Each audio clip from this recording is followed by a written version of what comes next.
What's going on in the world today, then you've come to the right place.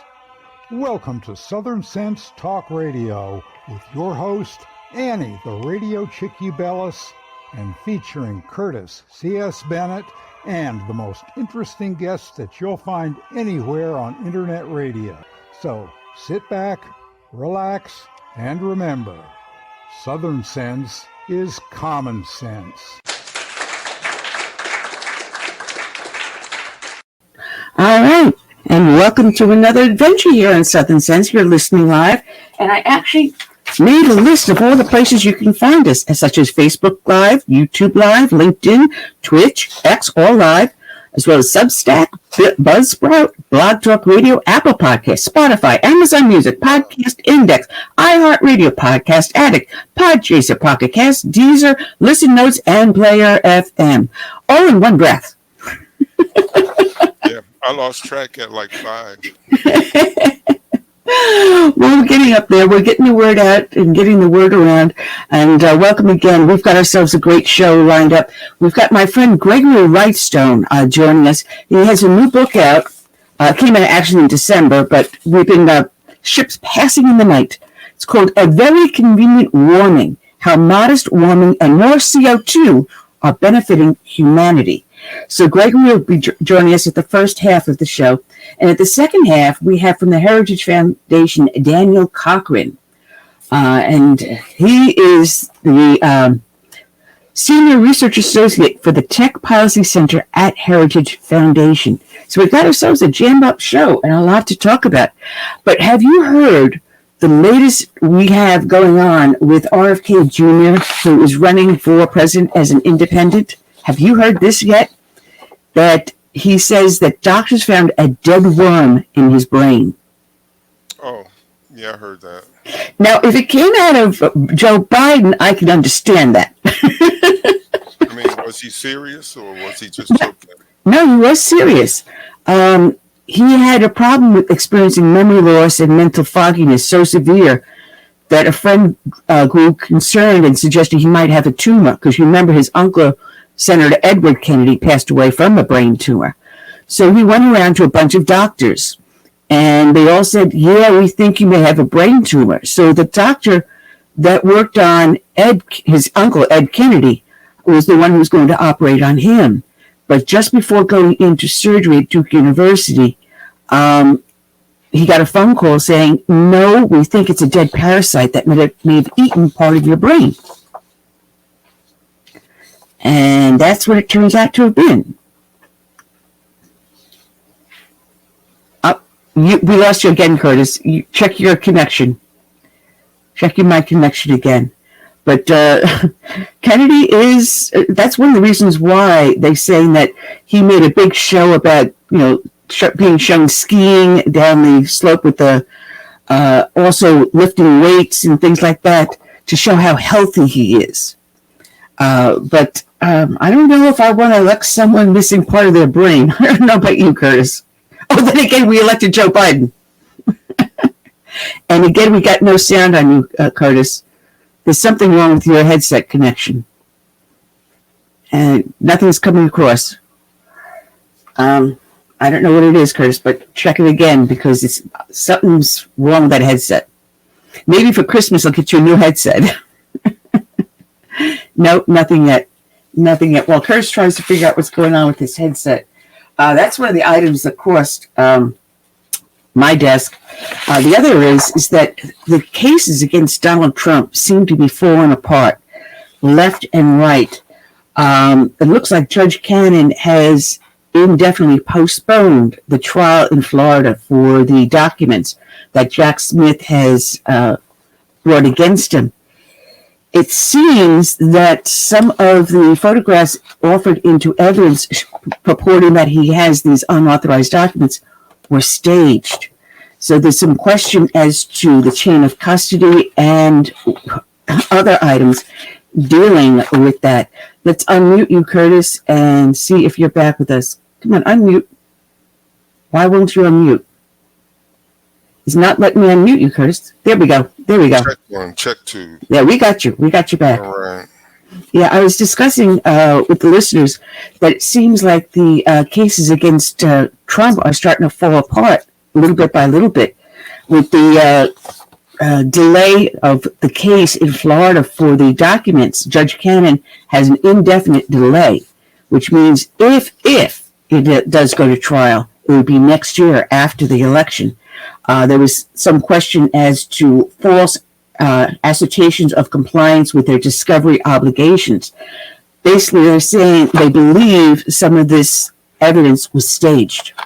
Oh yeah, and I believe it. I mean, I've always contended that Trump, as president, has the legal authority to determine what's classified and what isn't. Not only that, his classified material was there at Mar-a-Lago, protected by Secret Service. Mm-hmm. Unlike what happened with Biden and his garage, and the fact that the vice president doesn't have the same authority. Nor does the senator. He had documents dating back to the 70s. Right. So, but they gave him a get out of jail, free card. So. Yeah. And now Stormy Daniels, 2 days of testimony. And oh my goodness, I swear MSNBC and CNN were drooling over her. How she looks so virginal. This woman was a porn star who did 250 movies having sex with individuals and selling herself to it. I'm sorry. And now suddenly they're all oohing and eyeing over how virginal she looked. She's a porn star. Well, 250 movies she made having sex with other individuals. And those movies were sold to people that they can watch in the comfort of their own home or wherever. I'm sorry. What I can't get my head around is the fact that there is documentation where she says none of that happened. Mm-hmm. None of it. So if that's written down and it's known that she professed to not having a relationship with him, it was all made up. How did we get to this point? Exactly. And wait a minute. Isn't that called, I believe, called perjury? If you lie under oath? Yeah, true. And she signed several documents, numerous documents, stating that it never happened, that this was not hush money.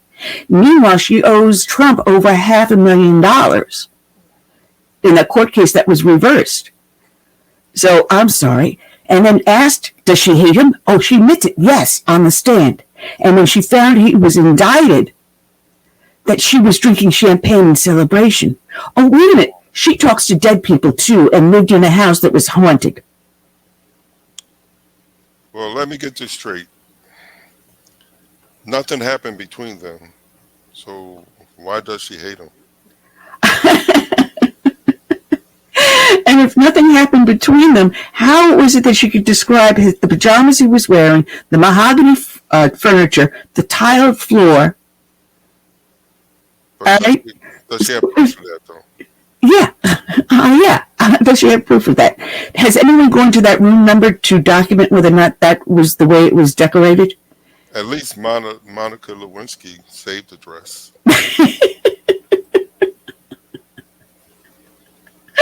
Oh, that's right. Porn stars don't wear any clothing. So there's no clothing to save. I mean, the woman has absolutely no credibility. And she writes a book, and yet she says nothing happened. And then on court, she says something did happen. And then she tells a bunch of people in her book and in the affidavits that he was a gentleman, he bought her dinner, he discussed her going on The Apprentice, but then she didn't make it onto The Apprentice. You don't know which end of the story to catch her at. And then yet Michael Cohen, a known convicted perjurer, being brought to the stand. And what does the fact whether or not Trump did or did not have a relationship in some form with her have to do with this case? This case is about an accounting error, if you want to call it that, where he put it in as personal expense when you're saying, no, it was a hush money. I'm sorry. Whatever the hush money was for, that's irrelevant. That's completely irrelevant. What is relevant is the accounting. era that they claimed is illegal. Well, you know, they want to. But it's beyond the statute of limitations. They want to smear him. Yeah, we smear. So that people won't want to, you know, vote for him. And as we discussed last week, normally prosecutors bring in their heavy hitters as the first 2 or 3 witnesses. We don't see that here. And instead, the prosecution is offering such a limp case that even if this jury was so anti-Trump, they're going to have a hard time finding a conviction. All you need is one juror. One juror. And the case gets thrown out. And he's got a very easy way of challenging it because Judge Marchant, his daughter, made millions of dollars off of Trump and as an anti-Trumper. I'm sorry. Every single judge I've seen interviewed by MSNBC, CNN, and so forth have said he should have recused himself from the get-go. He should never have presided on the bench on this trial. But like Trojan, he wanted TV camera time. He wanted his face on the TV. But now even Trojan is under investigation for the manner in which he handled Trump's case. He's under ethics violations investigation. And we're seeing case after case after case, Fannie Willis being brought up on ethnic investigations, possibly ethics charges and disbarment. So Florida's sinking, Georgia's sinking, and New York is sinking, all trying Trump. Well, the thing about it is, from the beginning, when they were running for office, they ran on the theme that we're gonna you know get Trump and put him in jail, which is highly unethical. It is. Highly unethical. You're saying that even though there's prejudicial to their case now. Yeah, this is a conviction in search of a charge. And who was it? Stalin that said, "Show me the person, and I'll prove a crime." Mother Teresa would have been found guilty with these people. Oh yeah. And I'm glad I'm seeing it come, and people are understanding now this is a political persecution, plain and simple. And what does Trump do? He keeps on fighting. He's going to be in Wildwood, New Jersey tomorrow at a Trump rally. He's like a Timex, takes a licking and keeps on kicking. Well, I'll tell you who won't be there, Chris Christie. Will that man ever, please go away. With that said, anyone that listens to the show knows that we start off each and every show with a dedication to a fallen hero. And today's dedication is going to go out to Lieutenant Milton, and I'm trying not to mispronounce his name. I have it right here. Resendez, Lieutenant Milton Resendez of the San Benito Police Department in Texas. His end of watch was Tuesday, October 17th of 2023. And this is from myrgv.com, written by Fernando Del Valle. And he writes, after her daughter Danelia was born, San Benito Police Lieutenant Lupe Andrade like many in this close-knit community, asked Lieutenant Milton Resendez to become her child's godfather. Over the years, Resendez, who didn't have children, became godfather to 11 children, his obituary reads.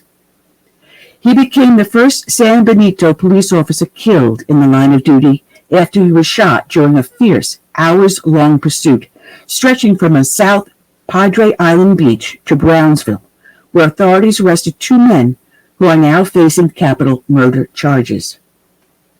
Andrade, who had been helping Melissa Resendez, the slain officer's wife, plan his funeral arrangements. She said, "This hits at a deeper level. He was more than my fellow lieutenant, more than my co-worker and colleague. He baptized my daughter. He was my daughter's godfather, so he was part of my family too. He didn't have kids, so he really saw my daughter as his." The 27-year veteran of the police department, Resendez's killing has stunned the town of $25,000. Inside the department, his death is tearing wounds deep within its 50 officers. The department's torn Police Chief Mario Pereira said, "We're all with heavy hearts. Milton was part of our family. The department's hurting and the family's hurting. It's going to hurt for a long time."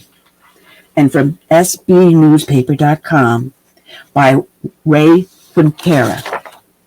And he writes, San Benito residents continue to mourn the loss of longtime San Benito police officer and native Lieutenant Milton Resendez, who was killed in the line of duty on Tuesday night, October 17, 2023, in San Benito, during a vehicular pursuit on San Houston Boulevard.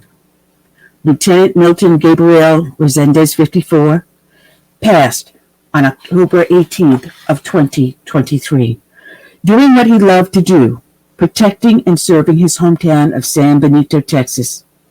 He was a 26-year veteran of the San Benito Police Department. Resendez is a product of San Benito Public Schools, graduating as a member of the San Benito High School class of 1987, and attending Rangerville Elementary, as well as Miller Johnson and Berta Cabaza Middle Schools. He later attended Texas Southmost College and the Lower Rio Grande Valley Development Council Police Academy before joining the SBPD. Resendez was employed by the Brownsville Police Department, Palm Valley Police Department, and the San Benito CISD Police Department. All told, he served over 30 years in law enforcement. According to his obituary, he was an avid comic book and toy collector, a movie buff, and enjoyed gardening. He also enjoyed watching his favorite NFL teams, the Pittsburgh Steelers and the Houston Texans, as well as watching WWE wrestling. He also enjoyed music. His favorite band was Kiss. Resendez was born September 2, 1969, to Milton and Susanna M. Resendez, who preceded him in death.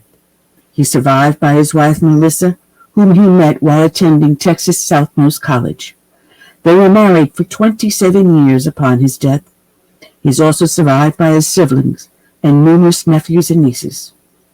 At around 3:30 p.m. on Friday afternoon, October 20th, 2023, an untold number of law enforcement personnel representing local, state, and federal agencies in a mile-long procession down Business 77, absent of civilian traffic, escorted Lieutenant Resendez's deceased body from Harlington Valley Baptist Medical Center to Buck Ashcroft Funeral Home in San Benito.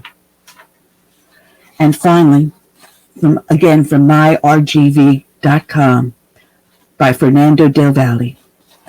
And he writes, in one of the city's biggest funeral ceremonies, hundreds of law enforcement officers joined Lieutenant Milton Resendez's family to honor San Benito's first police officer killed in the line of duty. As a big American flag fluttered high over San Benito Memorial Park, family members placed red roses on his casket more than a week after suspects shot him to death before a fierce, hours-long pursuit ended in the arrest of two men facing capital murder charges. Hundreds of law enforcement vehicles, with their lights flashing and sirens screeching, staged a historic half-hour procession from St. Benedict's Catholic Church, where Resendez's family held a funeral mass, down Bowie Street, then alongside Interstate 69's frontage road to Williams Road, before entering San Jose Ranch Road toward the cemetery off Sam Houston Boulevard. Over the ceremony, the Texas Department of Public Safety helicopter hovered, leading the way for three other chopters. Lieutenant Resendez courageously gave his life. A woman's voice echoed through loudspeakers as family members shed tears, hugging his wife Melissa under a long white canopy. The shrill of bagpipes filled the cemetery as officers representing law enforcement agencies from across the state played before Resendez's casket.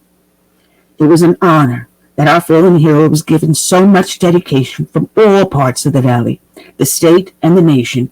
Mayor Rick Guerra said under a tent. Standing near the family, City Commissioner Pete Galvin called it the biggest funeral he had ever seen in this town of 25,000 residents.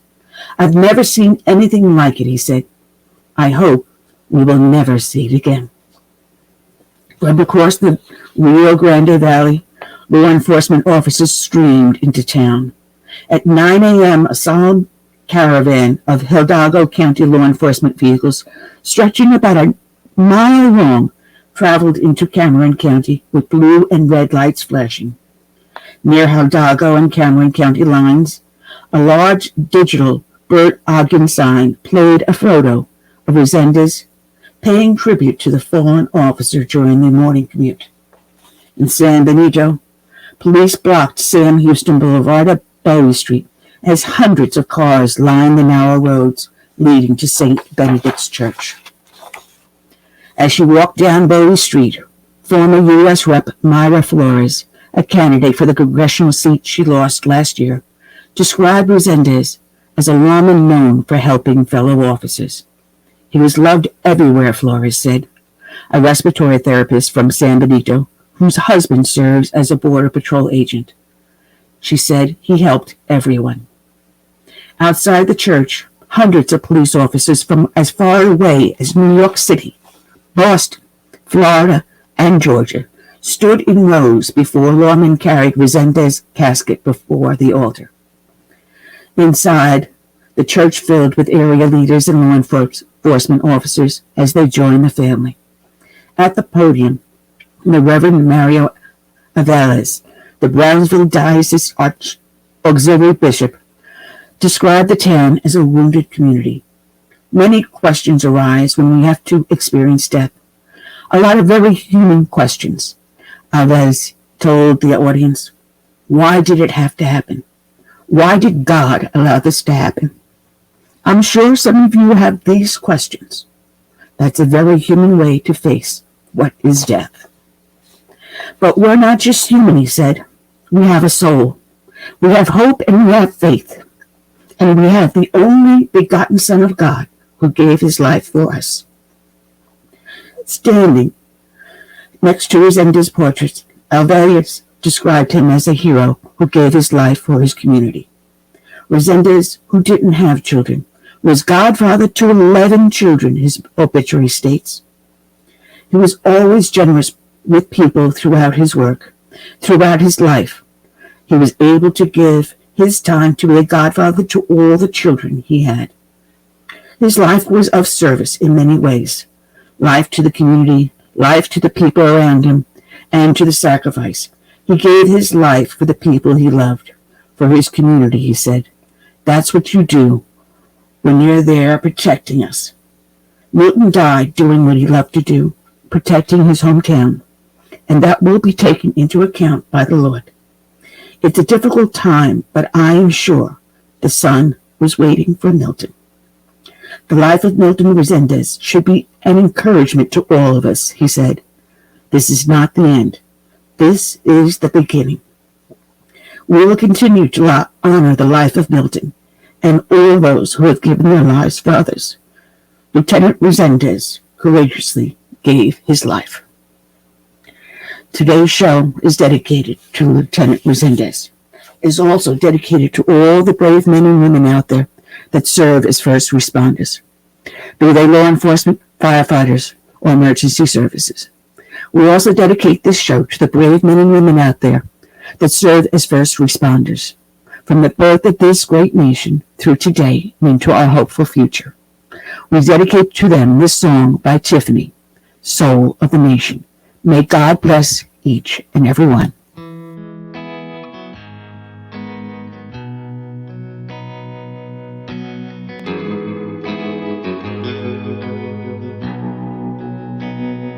Let it be said, when we finish this race, we kept them free, we led with grace. Let it be seen, from sea to shining sea, beautiful America, living our legacy. Oh, sister, brother. Oh, we gotta learn to love each other. Oh, for the soul of the nation, for the next generation. Let us be known as people of honor, humble and bold, faithful through fire. Let us hold firm to our convictions with wide open hearts, eager to listen. Oh, father, mother, sister, brother. Oh, we gotta learn to love each other. Oh, for the soul of the nation, for the next generation.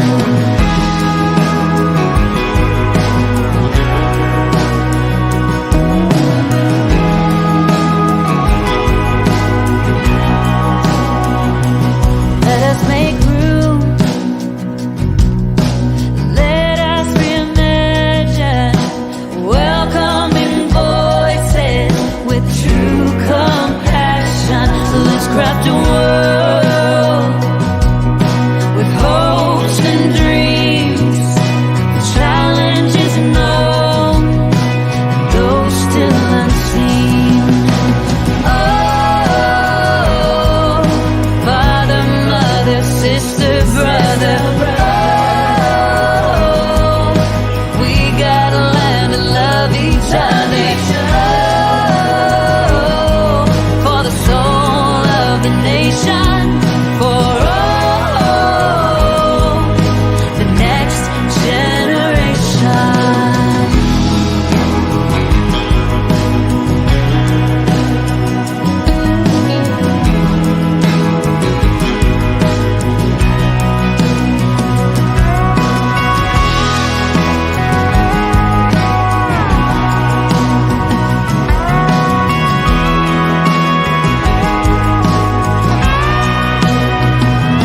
Let us be sure when our time has come, we gave them hope, we made them strong. Let it be said when we finish this race, we kept them free, yeah, we led with grace. Oh, father, mother, sister, brother. Oh, we gotta learn to love each other. Oh, for the soul of the nation, for the next generation. Let it be said.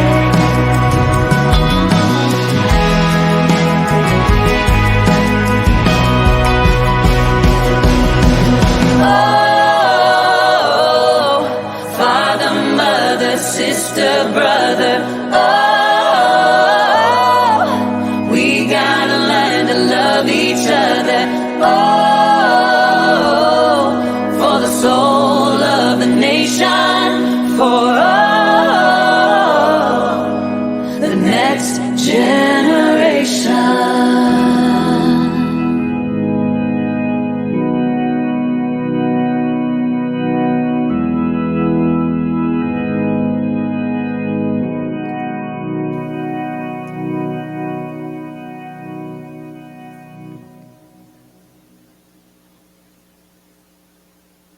All right, and we are back.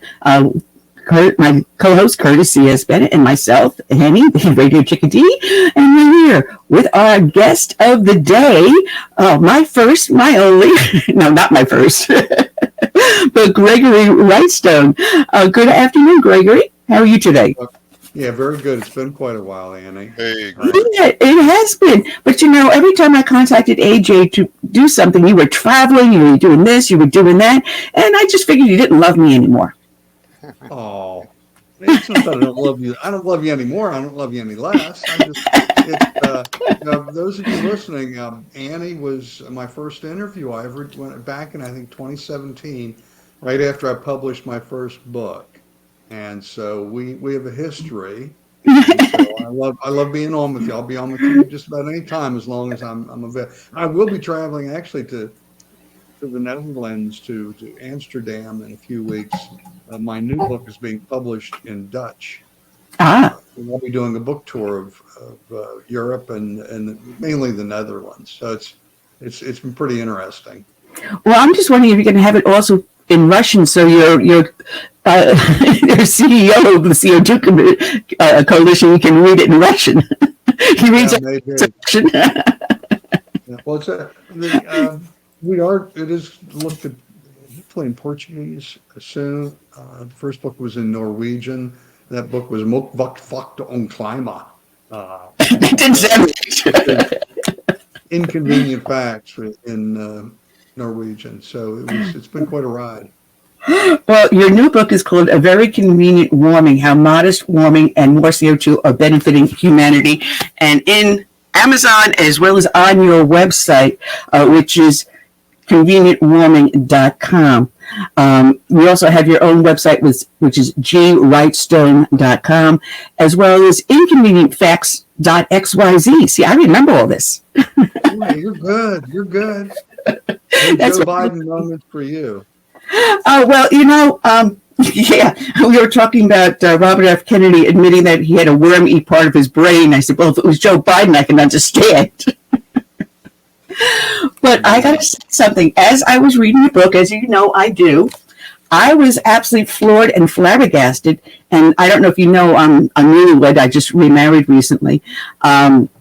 And I had to rush over and say, look, you got to read this. You got to read this paragraph. Do you know that name? Do you recognize that name there? Then I ran over to my mom and I'm showing it to her. I says, do you recognize that name there, Mom? She goes, I don't know that person. But in your acknowledgments, you acknowledged me as being your first interview. And that was just so very touching. And that floored me. That is the second time someone acknowledged me in their book. And that really blows my mind. Well, yeah, we've got a special bond there, Andy, so I love talking with you. Well, this book is actually a follow-up, and you expound a little bit on your first book. And it's not written for idiots. It's for the average person to understand why the climate change is a hoax. And gosh, I don't even know where to start with this one. I've got a whole mess of notes here. You break the book down into 3 sections. Why 3 sections? So the first one is the basic climate facts. Well, we needed to establish that first. What's actually going on? And so I took a look at that. And I also looked at, in that section, we said, well, what are they talking about? Particularly, let's just say, heat waves. The claim is heat waves are getting worse and worse and worse, and the summers are getting hotter. And people are dying. So I took a look at actually what the data says, and the data disputes that strongly, and particularly in the continental United States and around the world. Some of the hottest temperatures were 80 and 90 years ago. We are in a warming trend, but a lot of that warming is being driven by higher temperatures of nighttime coldest temperatures, if you follow me. That, let's say you're living in Wyoming, and your average temperature in December 80 years ago was 10 degrees. And now the average temperature in December is 15 degrees. Well, if you're at 5 degrees makes a big difference. And that kind of, it lifts up. So what we see is actually not increases in extreme heat, but rather moderation of extreme cold, which is a very good thing. And it's extending growing seasons, which is great for agriculture. And it's what we should celebrate that. And we're seeing is this combination of modest warming. This is the guts of the book. Is this modest warming combined with more CO2 is driving huge benefits to our ecosystems. But aren't we climbing out of a mini ice age? Yeah, it was during the Little Ice Age, which took place from about 1250 to 1850. It was a 500-year period. It was probably the coldest temperatures of the last 10,000 years. And so that was a horrific period for humanity. And that was in the second section of the book where I deal with that, where I deal with the relationship between human history and climate history to find that the warmer periods were hugely beneficial to humanity. And it was the cold periods, the intervening cold, that were just horrific. We found that each of the cold periods were correlated to crop failure, pestilence, mass depopulation. These were horrible times. So we're climbing out of the depths of that Little Ice Age, and we're warming. And we've warmed about 1.2 degrees Celsius since that time. And now bear in mind, you've probably heard that we dare not get to 1.5 degrees of warming since that period back in the 1800s. Well, we've already warmed 1.2 degrees. So what does that mean? They're warning us against an additional 0.3 of a degree centigrade of warming. That's half a degree Fahrenheit of warming, or it's all over. Half a degree. It's probably changed. Where you're sitting in your studio, it's probably changed half a degree higher or lower since we started this interview. You never knew it. Half a degree Fahrenheit won't trigger a thermostat on or off. And if you're that worried about half a degree Fahrenheit, which is what their warning is about, let's move 19 miles farther north and your average temperature would drop by half a degree. Come on, man. At that point, what they're warning us about is just ridiculous. Well, there's so many. I got notes scribbled all over the place. You know me. I keep on telling people that the earth was warmer when Christ walked on it. And I also find it amazing that you had the Little Ice Age that started, let me get these dates, at 1250 AD to 1850. And yet we saw the largest amount of exploration in that mini ice age. Yes, they did, but it was a horrific period. It was when we were exploring, and this Little Ice Age didn't affect all of the nations of the world. You see, for example, the Enlightenment took place during that period, and there were a lot of, like you say, a lot of those ships that sailed were from the Mediterranean nations. And it was the Northern Europe that experienced the worst of this little ice age. And so with the Mediterranean climates, of course, the Mediterranean and the oceans moderate temperatures. They weren't nearly as affected.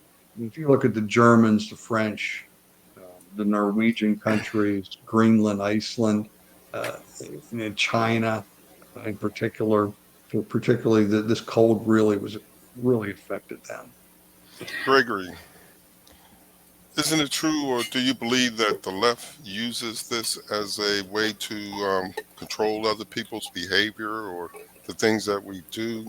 And they say, well, it's for a good cause, it's for the environment, it's for the climate. Yeah, there's no doubt that this is what they're proposing is they're removing your freedoms one by one by one, and they're doing it very quickly. They're controlling, using climate change, a false climate crisis claim, narrative, climate change to remove your freedoms and to control every aspect of your life. They've already told you how much water can come out of your toilet, how much water can flow out of your shower head. They're trying to tell you now what kind of car to drive, how to heat your home, how to cook your meals. They're telling you what kind of a ceiling fan to buy. They got rid of incandescent light bulbs. And light bulbs are already gone, right? Incandescent light bulbs, sayonara, they're already gone. So it's about control. I'm often asked, why are they doing it? Why are they lying to us? And I don't know. I can't see inside men's and women's souls to see what their motivation is. But as a scientist, it's my job to say, okay, this is what they're telling you, and here's the science. Here's what the facts are. and you can decide pretty quickly that well, Wrightstone's right. He's backing this up with data, and these guys like Al Gore and John Kerry and the other climate grifters are lying to us. So we need to expose this. And I'm very optimistic when I talk to people, just random people that I talk to are just thirsty for this information. Well, your partner, Dr. William Happer, cited Plato's Republic, which, yes, I did read many years ago, The Noble Lie. And that's what we're talking about. Its purpose is to lead the public alarm. And we see this time and time again. But at one point, wasn't climate change blamed on some witches? Well, that was during the Little Ice Age. As it started getting cold, we lived the medieval warm period. It was the high Middle Ages. Life was good, food was bountiful, the human condition was improving, and then it started getting cold. And when it started getting cold, crops began to fail, famine set in, people started dying, and as is wont, people looked around for who to blame, just like we are today. Back then they blamed weather causing witches for causing frosts and famine and the like. And there were, in fact, in the book, I've got a chart. I show the top of the chart shows the number of witches killed per decade, and the bottom was really cold temperatures. And it was the colder they got, the more witches they killed because more people were dying. And what we're the witches today? They're pointing at us, and I live a high carbon lifestyle, and I'm proud. They'll point and go, "You're the witch. You're the witch. You're causing runaway warming. You're causing heat waves. You're causing the oceans to rise. We're all going to die because of you and Annie Ubelis and C.S. Bennett. The rest, you're all witches. We need to pillory you and put you in jail for speaking out." But in this case, the witch hunts actually, there were thousands of so-called witches killed at that time because they were blamed. It was really climate change and cold that were killing all these people and leading to the famines and crop failures. And it started out in Europe, in the United Kingdom, Germany, France, Northern Europe. It started raining when it started getting cold, just completely opposite. We're being told drought and heat waves will kill us. It just started raining and it wouldn't stop. And they couldn't get the crop. They lived a subsistence lifestyle. They could, they grow food and they keep it from one year to the next. They could survive one bad harvest or maybe two, but 4 or 5, one back to back to back to back just was a killer for them. And that's what we saw. The temperatures dropped. It started raining, wouldn't stop. Anything that got planted didn't ripen. It rotted in the fields in the fall. It was a bleak existence for these people. And again, it's just the opposite of what we're being told. We're being told, fear the heat, but no, I say welcome the warmth and fear the cold. That's what history tells us. And people like Dr. Michael Mann and Al Gore, John Kerry, Greta Thunberg, they'll call me a climate denier. I'll call them a history denier. They're denying what's actually happening between human history and temperature history. Well, they pull out all these models and they say, well, we have done this study and this is showing that, hey, you're wrong. But their models are all based upon faulty data, isn't it? Well, it's not that the data is false. The models are predictive models that they can plug. It's a plug and play thing. And these models are using estimates of warming. And then when they start with an okay warming, but then they multiply it with factors. They say, oh, well, warming is going to cause more water vapor in the atmosphere, and then that's going to multiply the warming effect. So what we end up with is we can use these models and see, go back to 1980 or so, when we start getting the satellite data. Okay, here's what the CO2 did. We'll plug in those models. What does the model say what the temperature should be now? And we can plot that out over the last 40 years, which has been done, and then compare that to actual temperatures that we've measured. We're using satellites and weather balloons and some accurate information. and find that they're over predicting warming by 2.5 to 3 times too much. And so even the people running these models have admitted that they're what we call it that it's running too hot. And so that's what they're basing a lot of these predictions of catastrophic failure on, completely inaccurate models. In the 1970s, when we were in school, it was all the world was going too cold. We're going to freeze to death. And everyone was afraid, oh, we got to do something about the climate. And I think because someone realized this is a multi-trillion-dollar business, let's use this model now. Well, it's not that we're getting too cold. Temperatures are starting to rise. So now it's global warming. And it's a $1 trillion business, isn't it? Yeah, and when that's instructive, just when we started adding a lot of CO2, it was really in that mid-20th century, in the post-World War II economic boom, is when, if you're going to see warming driven by human emissions, it should be starting about that time. But just as we started adding carbon dioxide to the atmosphere in significant amounts, we went into a 33-year cooling period from the mid-1940s until the late 1970s, 33 years of cooling, all the while CO2 is increasing. Wait a minute, CO2 drove warming, not cooling. And so we had this conundrum of rising CO2 and lowering of temperatures. And yes, I was in college in the mid and late 70s, and those winters at Waynesburg University, really, really, really cold. But right after that, starting in 1978, 79, we started entering into this current warming trend that we're on, and it's thankfully warming. I like it. I've just moved to the free state of Florida. I'm in my home there now, and it's I enjoy a little bit of warmth. In fact, I enjoy a lot of warmth. And I'm glad to people are moving to the warm climates. You ever meet anyone that wants to move to Wales? No, thank you. It's Wales, Scotland, Alaska. Nice day. I mean, my grandma was a McQuaid, but so I'm Scottish, but I don't want to live there.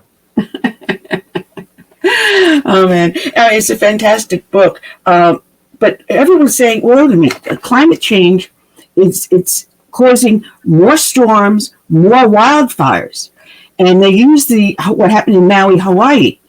And I'm sorry, Maui fire occurred because the power company was irresponsible. People did not keep up the crops of pineapples. Instead, they allowed wild weeds grow in there that didn't even belong there. And no one did good stewardship of the land in making sure that the dead vegetation was taken out. So in case the power company had an electrical strike or, heaven forbid, a lightning strike, this dry vegetation, it was just going to flare up. I don't know, but it was climate change. They did it, not pure bad stewardship. Yeah, there were a lot of things that went into this. The mountains there above Lahaina, they experience the same type of things. You've heard of the Santa Ana winds and the Diablo winds of California, where they come rushing down towards the sea. And as they're rushing down, they're gaining speed and gaining heat and drying out. And that's what the Santa Ana winds are the main causes of those horrible fires in the grassland areas of California. And we see the same thing at Lahaina. We had the same event. They call it the Lahaina winds that come down periodically. And all the pineapple groves that they've been growing, Dole and others had huge pineapple plantations that are no longer there. And so they've been allowed to grow with invasive grasses, like you said. And so now you get these grasses can dry out completely in less than 2 hours with this hot, dry wind. And that's what we saw. And that wind comes rushing down, knocked over power lines, sparks, fire, and those winds just roared right into town. It's not the first time it's happened. It happened in the 1800s and wiped out most of the same city. It's not a recent event.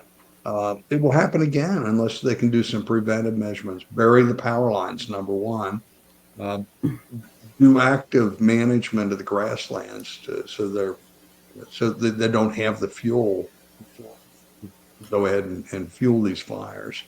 There are common sense things we can do. We do know, though, that wildfires, and I capture that in the book, they've definitely been in decline globally by a lot.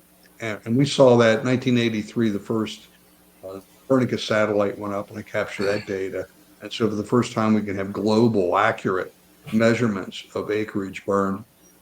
And it's been declining since that first satellite went up. Now, 40 years of data that we can confirm that. We see it throughout the information we have for the United States, continental United States. We're at 20% of both number and area burned to fires as we were 80 and 90 years ago.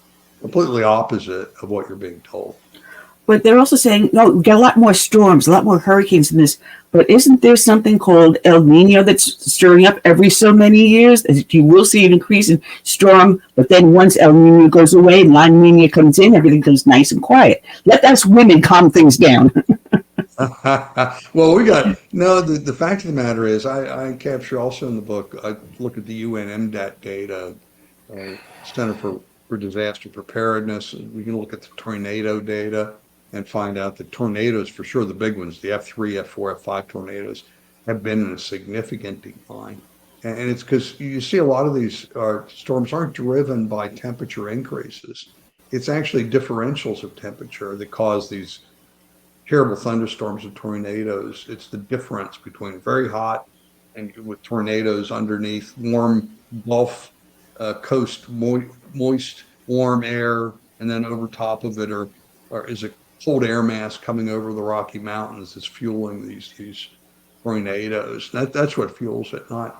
It's not that the entire temperatures increase, but it's the differential in temperatures. We see that the best measurement in the United States and really worldwide are landfalling hurricanes. It's difficult to get a long-term measurement of hurricanes because before the satellite data, we could get hurricanes that would spring up out in the ocean. We never knew about it. But going back, we can confidently count every single landfalling hurricane that's hit the United States. They're hard to miss. And from 1850 on, if a landfall made hurricane, we knew about it. And we using this landfalling hurricane data, we see that they've actually been in decline. I looked at all the states on the Gulf Coast and Atlantic seaboard, and every single state except Mississippi had a decrease in landfalling hurricanes. And we also see that in that database of natural disasters, since they built it out in the year 2000, we've seen a 10% decline. We've also seen a greater than 90% decline in natural disaster deaths. So again, it's opposite of what you're being told. We're seeing a decline in deaths related to natural disasters. All right, now everyone's saying CO2 is bad. Now I have to admit, I tore the house apart looking for my I love CO2 button, and it seemed to walk away. So I got to get you to send me a new CO2 button. But okay. You call it in the book a miracle molecule. And yet everyone else says CO2 is really, really bad. It's causing all these bad things to happen. And yet you demonstrated in your book with a fir tree where you deprived it of CO2, and then in different stages you increased the amount of CO2 coming in. And CO2 is a good thing, isn't it? Oh, it's we call it the miracle molecule. The CO2 Coalition, I'm executive director now. Our unofficial motto is "We love CO2 and so should you," and it's been marvelous with driving the greening of the earth, increase in vegetation, increases in forests. The greatest increase we see is agriculture.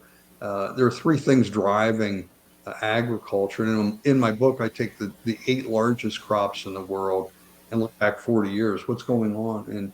And their output, agricultural output from the 8 top crops in the world, breaking records year after year after year after year. And it's due to 3 primary factors. Number one, of course, is increase of CO2. That increasing CO2 is the lower levels of CO2 that we had 100 and even 50 years ago didn't allow plants to grow to their full potential. Now with higher CO2 levels, that CO2 is just driving plant growth. The other thing is an increase in temperature. With more temperature, we have longer growing seasons. So killing frosts end earlier in the spring, arrive later in the fall. We have more harvests. Killing frosts don't hit. If you have an apple orchard, what do you fear the most? Late spring killing frosts. They'll just wipe you out for the year. Because of this warming, you have much lower chance of that occurring. And then the third thing is the use of nitrogen fertilizers. And these nitrogen fertilizers we started using significantly around 1950 after World War II. And that's a huge increase. And how do you create nitrogen fertilizers? Natural gas primarily. These are fossil fuel derived nitrogen fertilizers, and they're helping feed a growing population. Also in my book, I capture that agricultural productivity is outpacing by a lot population growth. You'll hear these people, oh, we have too many. The problem is we have too many people on Earth. No, we don't. No, we don't. As long as we can keep continuing this increase of CO2 that's driving agricultural productivity, we have plenty of food to feed the world. So we can look at this and see that every nation nearly on Earth, from the coldest to the warmest, are benefiting from modest warming and more CO2. We should celebrate that. Absolutely. And here in South Carolina, we realize we have an energy problem because our population and businesses are just getting out of hand and they don't have enough energy. So they decide, hey, we're going to go back to the basics, back to the carbon-based fueling, open back up the coal plants, start up again with the nuclear plants, which they never finished from the 1970s. So they're looking at this, but everyone's going, you're going to create more global warming and the seas are going to rise up and the islands are going to disappear. That's not how Mother Nature works, is it? No. And what we've got tight gauge records for South Carolina and all around the world, and we can look at these records. And if increases in CO2 were driving warming and increases of sea level, we should be able to recognize these. These tide gauge records are very accurate and go back more than 100 years in many cases, some cases back into the 1800s. And we see that there's no acceleration in sea level rise. Is sea level rising? Yes. How much? 7 inches per century. 7 inches per century. And we're being told that these islands in the Pacific and the Caribbean are going to be underwater within a few decades. You've all heard that, and it's just stated as a fact. Okay, well, according to the UN, the most at-risk chain of islands are the Maldives in the Indian Ocean, and they're only barely above sea level. 14 feet is their highest elevation. 15,000 years ago, the Maldives were also just above sea level. In the last 15,000 years, sea level has risen 400 feet. So Annie, you would ask me, well, Greg, why aren't those islands under 400 feet of water? And I would say, well, Annie, the answer is a geologic process known as accretion. As sea level rises, those islands actually grow. It's a near shore, the storms wash near shore sediments and gravels, pieces of the reef up onto the island. It's a slow process. The geology is a slow process. And these islands gradually grow as sea level rises. And so what they're telling us is the Maldives will be underwater by maybe 2050. But by 2050, at the current state rate of sea level rise, the sea level will have risen 3 inches. Okay. So what they're telling you is the last 400 feet of sea level rise didn't put those islands underwater. That next 3 inches, look out, that'll put them under. No, they won't. Come on, it's barely over your ankles. Oh, man. There's so much more to discuss in this book because it's absolutely excellent. A very convenient warming, how modest warming and more CO2 are benefiting humanity. Gregory, I am again honored to find that you put my name in your acknowledgments there. Mom goes, Who's that? But we do have to talk because you did come to our Tea Party meeting. If you do head up this way, see if we can get you also to our county GOP meeting and sell some books for you. But people can find this at convenientwarming.com. They can find you also at gwrightstone.com. And it's not banned in our libraries here as it is in Northland Library in Pennsylvania. That's right. Well, Gregory, I thank you for joining with us, and God bless you for the hard work you do. And we'll be talking soon. You know that. You know where I am. All right, Annie. Thank you. Thank you. Take care. Gregory Wrightstone. I mean, it's always fun to talk with him. We've had him on since 2017 when he first came on. And I got to tell you, before we bring our next guest on, a little intro, let him know that about 3 days after he showed up on my show for the very first interview we ever did, he was on Fox News. And I think someone at Fox News is still watching the show. With that said, welcome from the Heritage Foundation, Daniel Cochrane. Good afternoon, Daniel. How are you today? Great afternoon. It's good to be with you, and hope you're having a lighter day than I am. I'm here in Northern Virginia. It's rather rainy outside, but otherwise in good spirits. Yeah, we had our rain come through last night. We had also tornado warnings. So I was running around outside, making sure everything was lying down so nothing was flying through the area. But we walked away with just some bad thunderstorms. So you stay safe out there. You wrote with our friend, I love this man, Hans von Spakovsky. I just love saying his name. A great commentary dealing with election law reform. And this ties in with what is going on with TikTok. And last week I was, call it naive, but I was thinking out loud on the show saying, well, why would we ban TikTok if someone makes an informed decision as an individual? We tell everyone, hey, TikTok is controlled by the Communist Chinese Party. Right? Yeah, you're monetizing yourself, but yeah, you're leaving your information exposed to the Chinese. But you make that decision as an adult. Because we have it here in South Carolina, they're trying to pass the internet law where under a certain age, you can't go on certain social websites.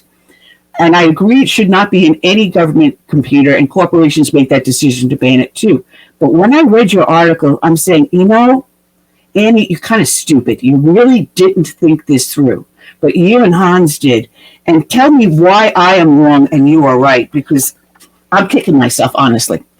Well, thank you for the opportunity to be here. And I think the place to start is what Congress did was actually not ban TikTok. So it's not the legislation Congress passed is not a ban, but it simply says is if TikTok wants to continue to operate on U.S. soil, it can't be controlled by an entity under the influence of a foreign adversary. And that is very narrowly defined in the legislation to just a handful of countries, including China, which is, as your listeners know, run by the communist, the Chinese Communist Party. And so the law is not a ban. It has nothing to do with the app's content. It's simply its conduct.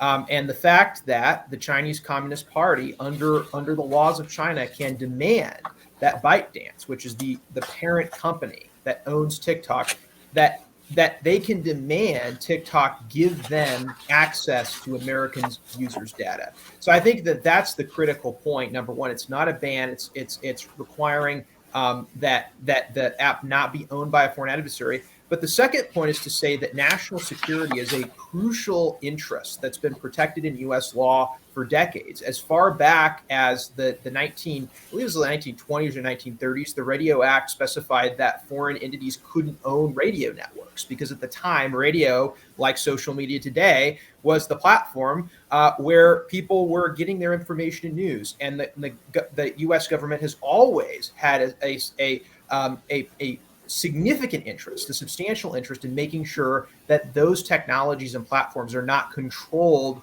by foreign entities with interests adversarial to the United States. So I think that's the critical point in terms of the bill. And the one also, I'll add one more layer on that, and this gets to the article that you read. There's another risk factor that TikTok presents, and that is the fact that its algorithms And the way that it creates content, curates content, allows the Chinese Communist Party to dictate the information flows to our most vulnerable citizens, and that is our children.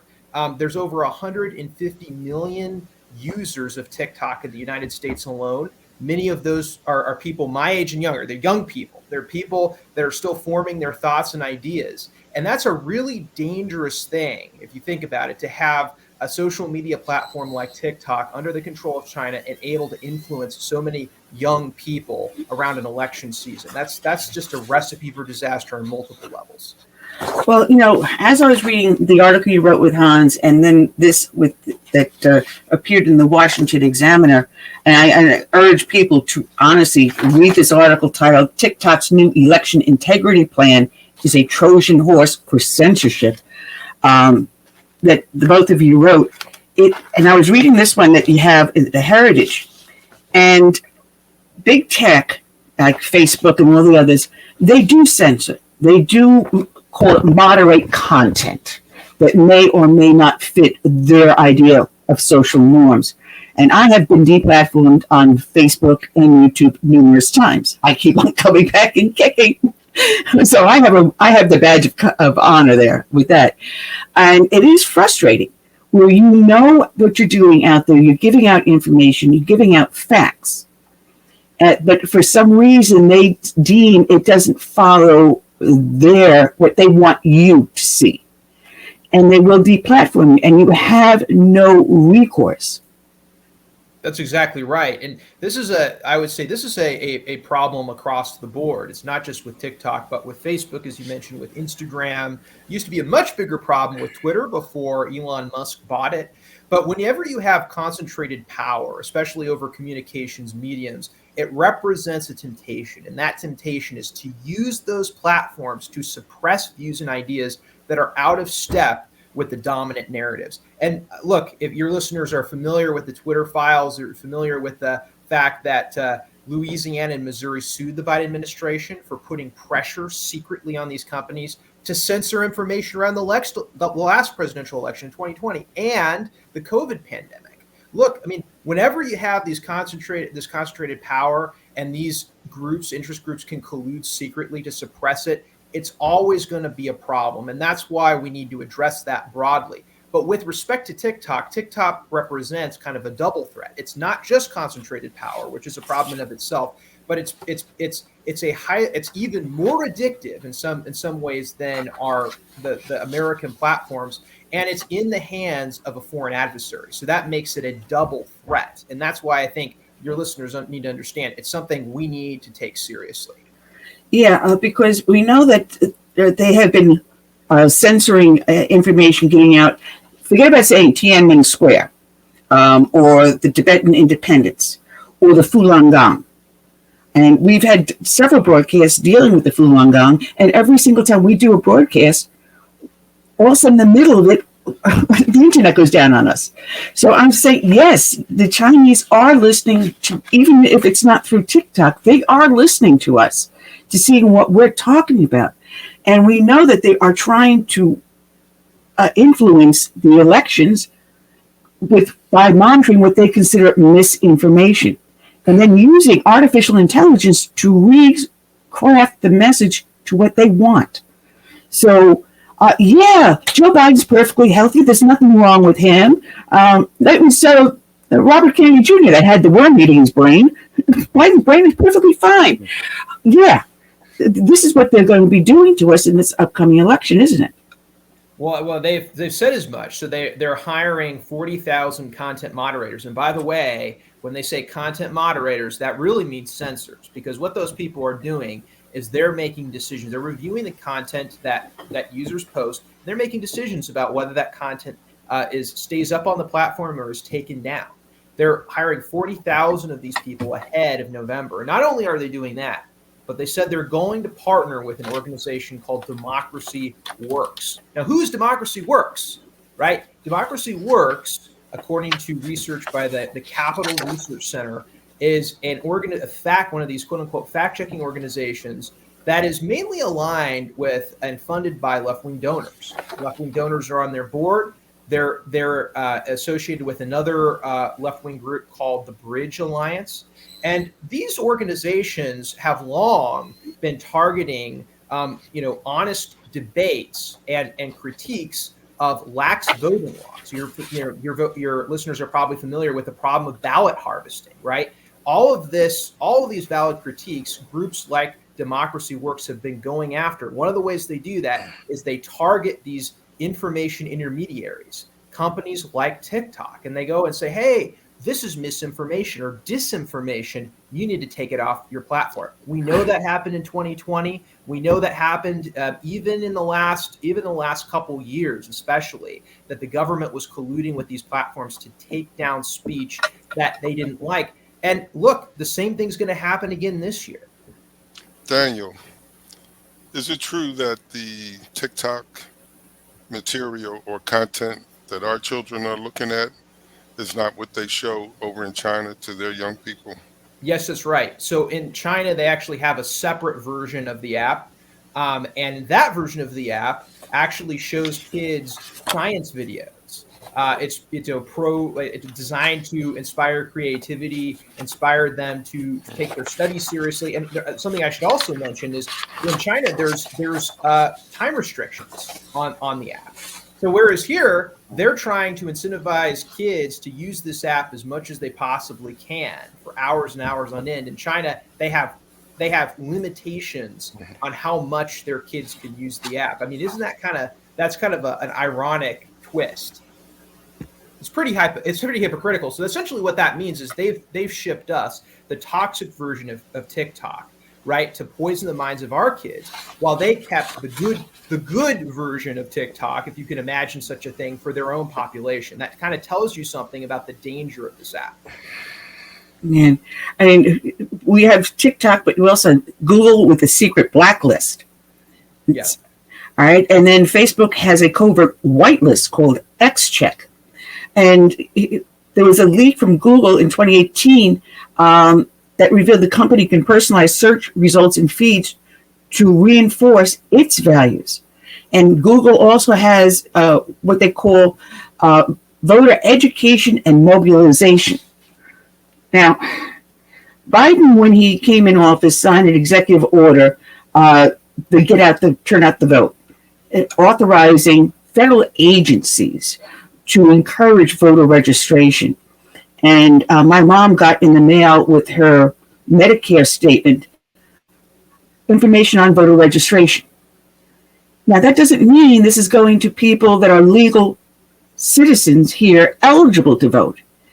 So we also have now organizations such as Google and TikTok and everything else going after mobilizing the voters, but we don't know whether or not these are legal citizens to vote.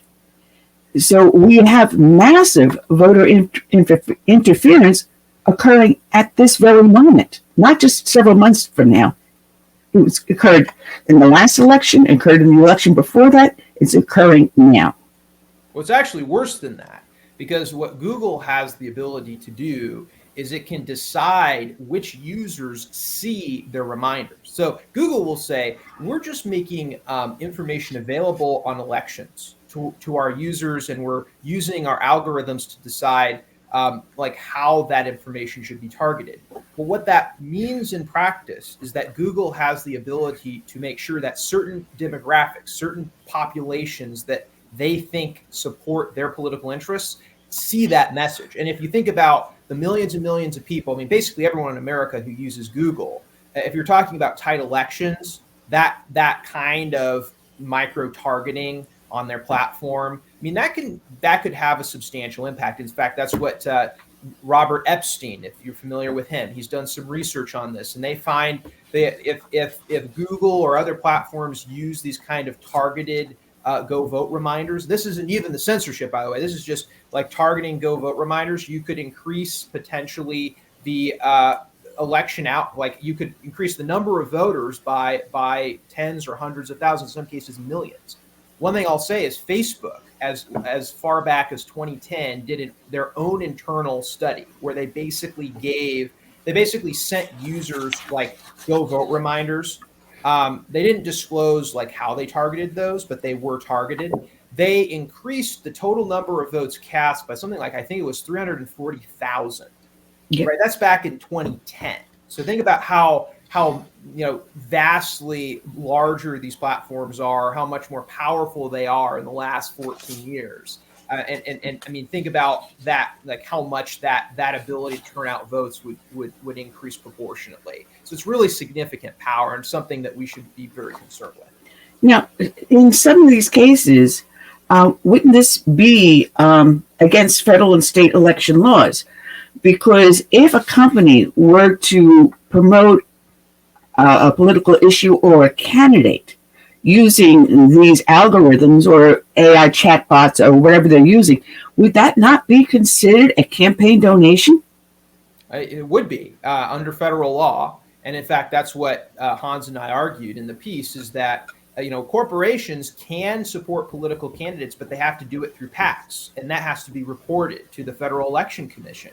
But what a lot of these companies are doing in the digital age is they're using their power, right, as digital intermediaries of information to essentially go behind the scenes and influence elections and essentially make political donations by boosting certain candidates and content without anyone knowing. And our argument is, look, every other corporation has to live by the rules, right? If any other corporation in any other industry wanted to do the same thing, they'd have to report it. It'd have to be reported as a contribution through a PAC. Big tech companies they want to play by their own rules. They want to skirt the law that applies to everyone else. And that's, I think, the definition that shows you just how out of control these tech monopolies have become. And this is why we have to rein them in. There's so many different avenues to discussing this, but if China were to have the American branch of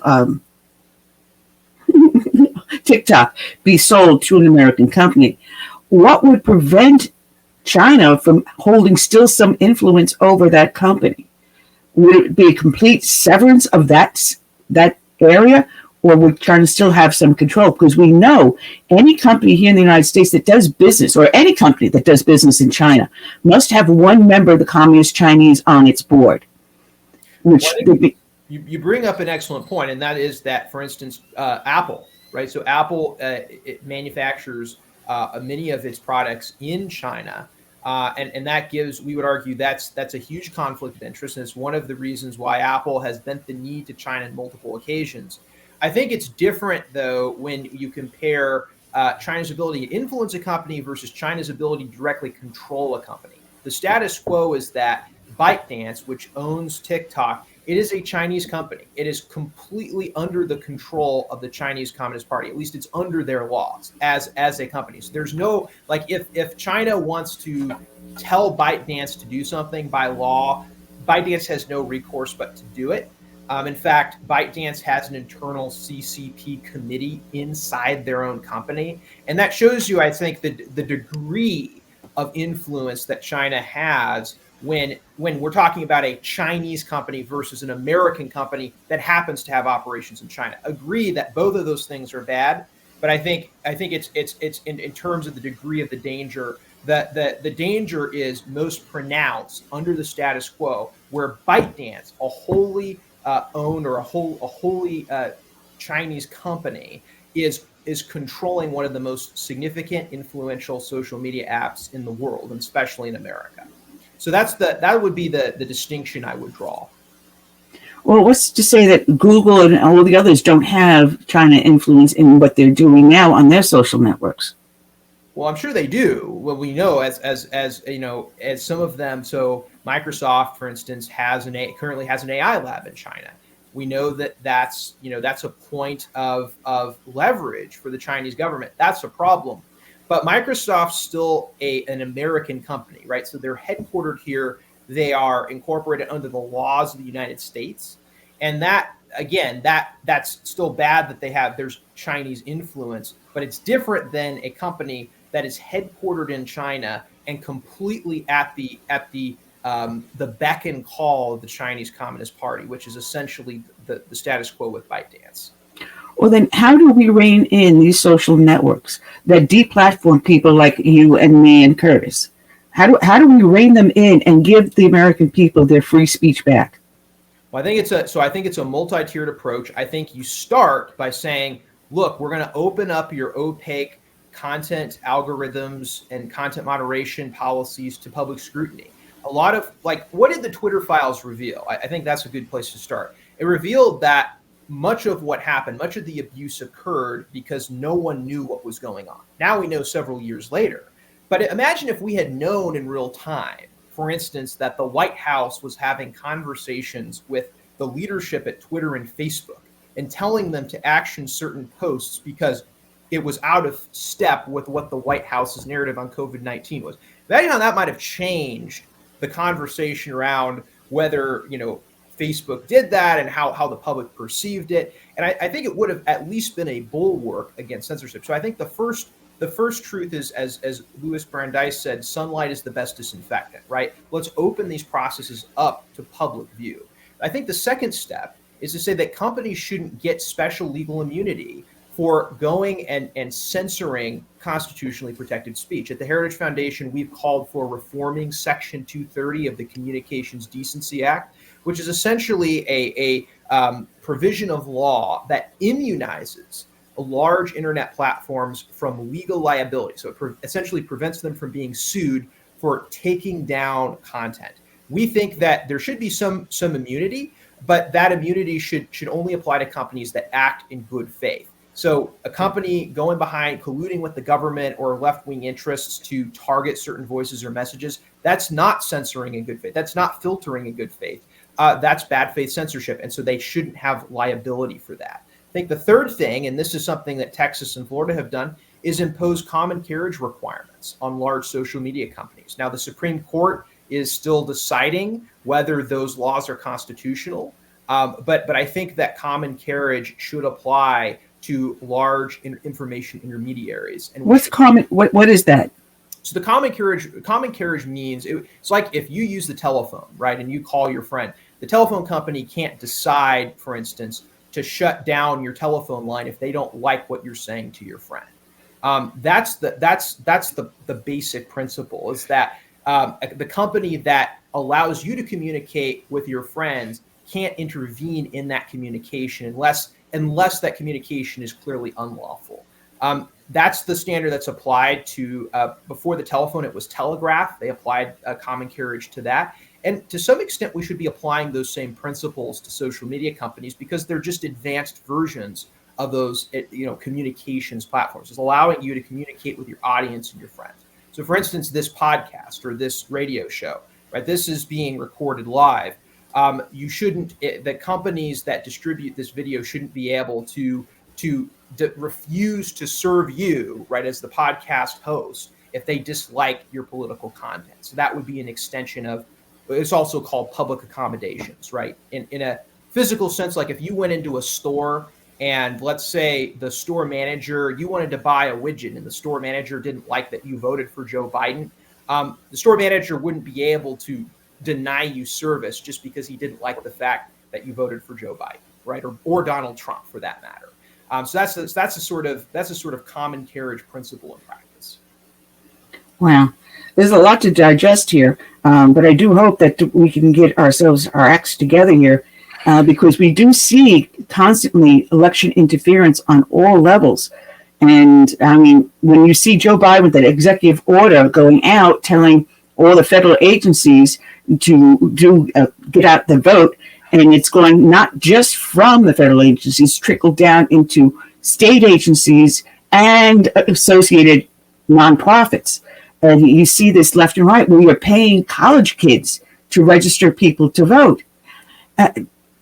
There is election interference in so many levels within this administration that I have never seen in my life.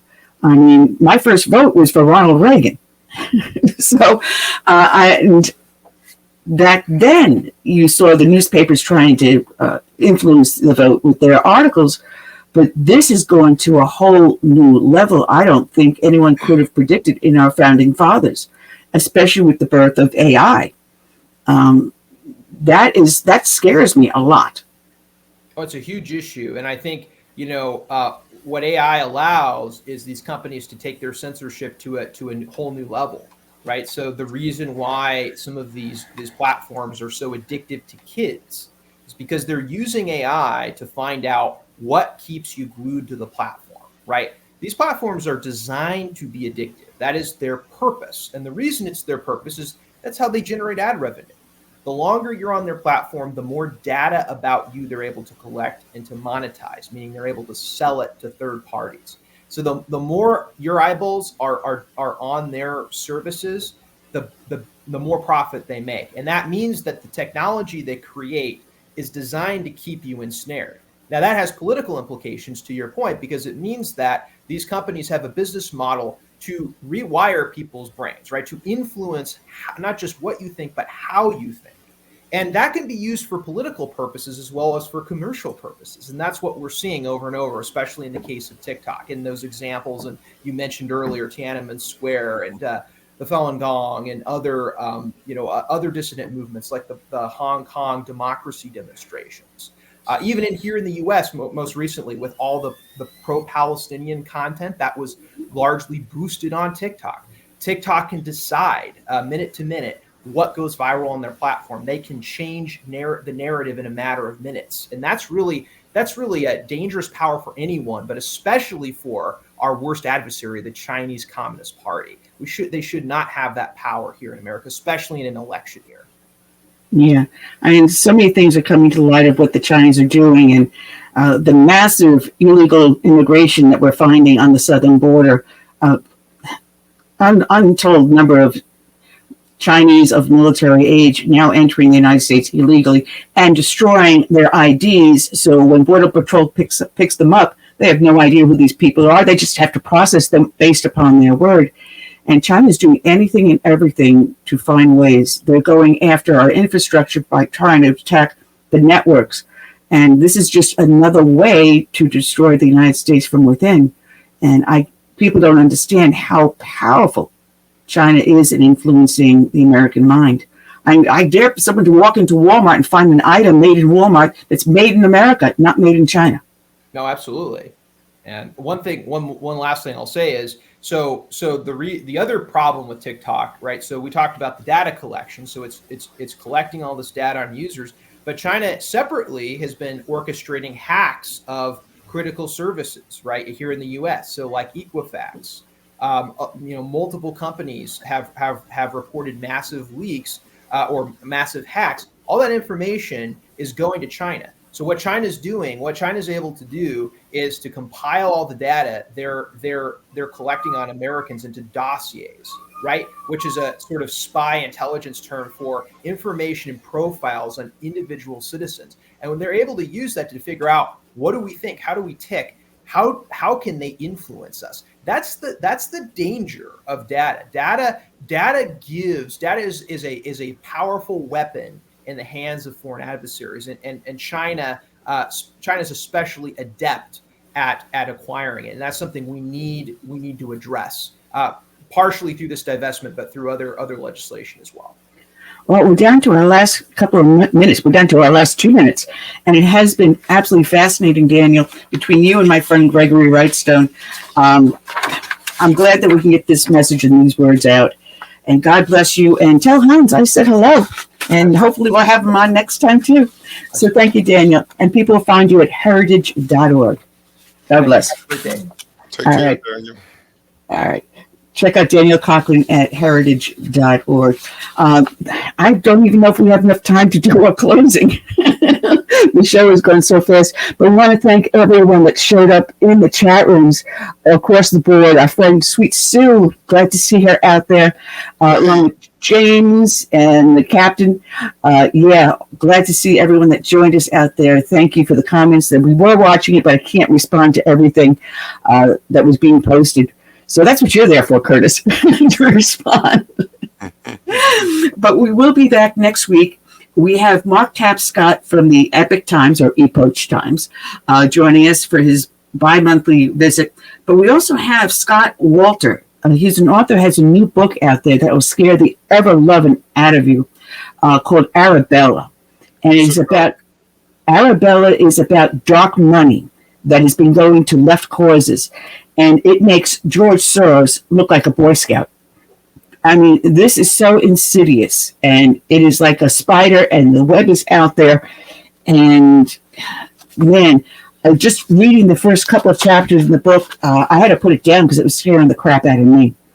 But we will be back next Friday with our new guests.